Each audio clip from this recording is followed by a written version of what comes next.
Doctor साहब, ये सबसे पहले बताइएगा कि आईएमएफ के हवाले से कभी हम तरले करते हैं, कभी उनको आंखें दिखाते हैं और फिर किसी चीज़ के भी आसार हमें नज़र नहीं आते। मतलब कोई भी, वो कहते हैं, कोई भी सूरत नज़र नहीं आती, कोई भी उम्मीद भर नहीं आती। क्या रहा है इस वक्त? क्या दिखाई दे रहा है आपको? आईएमएफ कोई हमारे हाथ आएगा? और अगर नहीं आईएमएफ से हमारे कोई मामला सेटल होते तो उसका बजट पर क्या असर पड़ेगा, क्योंकि आगे बजट भी पेश करना है।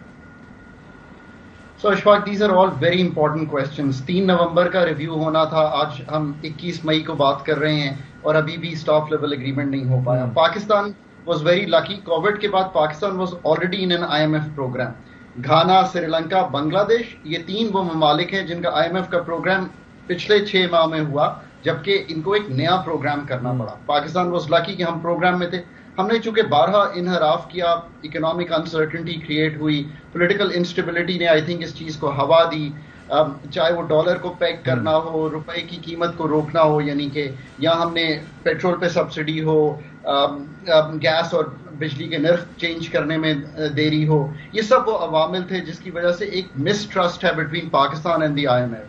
अब ये जो डिले है ना, I think people are not understanding, इसकी 2 बहुत ही डिफिकल्ट चीजें हो गई हैं।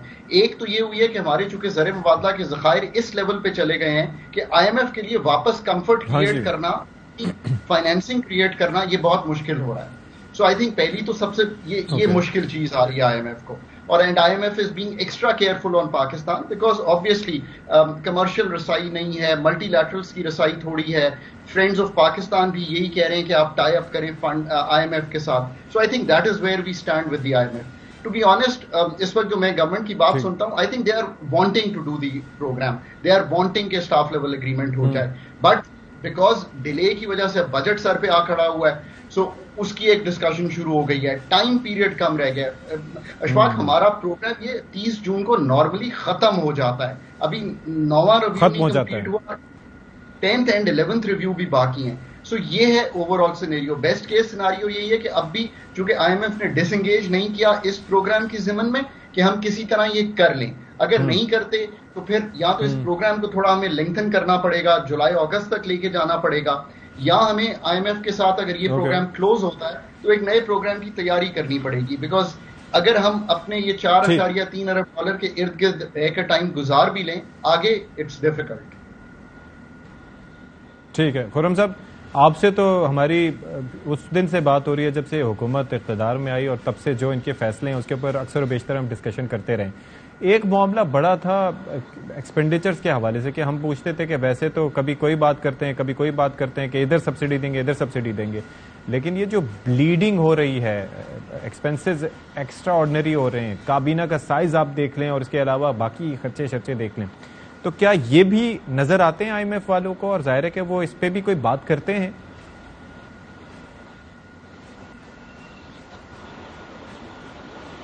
इशफाक, मैं आपका सवाल लास्ट सुन नहीं सका, can you please repeat it?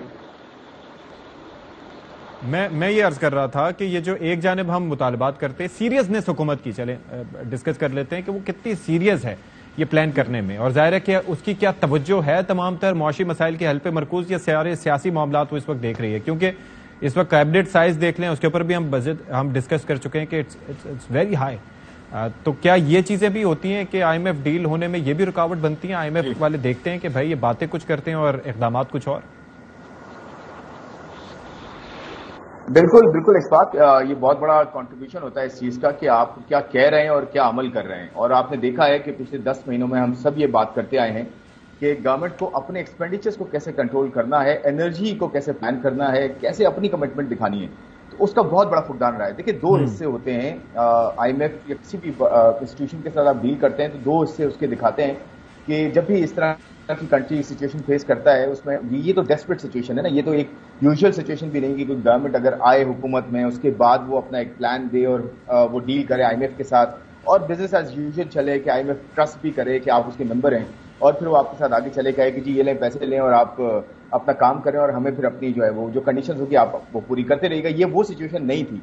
तो पहली बात ये है कि गवर्नमेंट को तैयारी के साथ आना चाहिए था। उसमें 2 हिस्से जो मैं कह रहा हूँ, एक तो हिस्सा ये था कि पब्लिक के ऊपर आपने सब्सिडी को कैसे जो है डिस्ट्रीब्यूट करना है, ताकि पब्लिक को भी सब्सिडी की जो बीमारी मैं कहूंगा वो ना लगे, और साथ साथ अपनी जो एक्सपेंडिचर साइड है, हम हमेशा टैक्स रेवेन्यूज की बात करते हैं, हम ये भूल जाते हैं कि उस टैक्स रेवेन्यू को अगर आप सही जगह इस्तेमाल नहीं करेंगे, और वो कहते हैं ना कि पानी अगर आप एक नल खुला रखेंगे और टैंक भरने की बात करेंगे और टैंक में छेद होंगे बहुत ज्यादा, उनको आप फिल नहीं करेंगे और पानी भरते रहेंगे तो टैंक कभी भी फिल नहीं होगा।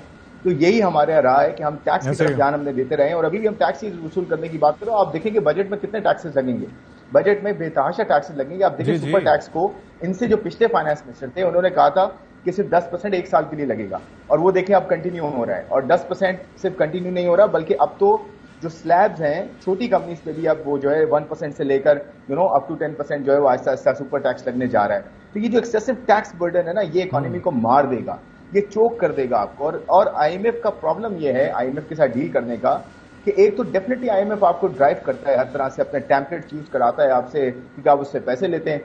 दूसरी बात ये कि अगर आप खर्चों को कम नहीं करेंगे, आप एक तरफ कहेंगे कि जी हम एनर्जी प्लान कर रहे हैं, हम जो है 5 दिन पे ले जाते हैं, 6 दिन पे जो है वो ऑफिस खोल देते हैं, आप वर्क फ्रॉम होम नहीं करते, इंटरनेट बंद कर देते हैं, आप जो एनर्जी को मार्केट्स बंद नहीं करते, एनर्जी को जो है वो कंसोलिडेट नहीं करते।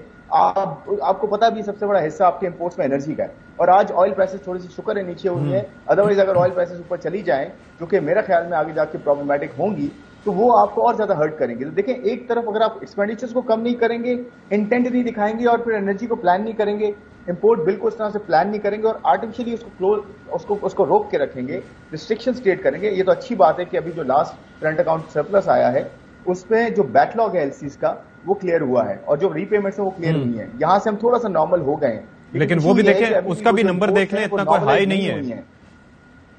नहीं, मैं वो भी बता रहा हूँ, जो हाई नंबर नहीं आया है इशफाक, वो उसकी वजह यही है कि ये जो है सरप्लस जो अप्रैल का आना था करंट अकाउंट सरप्लस, वो भी तकरीबन 700-800 मिलियन डॉलर्स का एक्सपेक्ट किया जा रहा था। लेकिन अच्छा ये हुआ है कि ये डिस्कशंस हुए हैं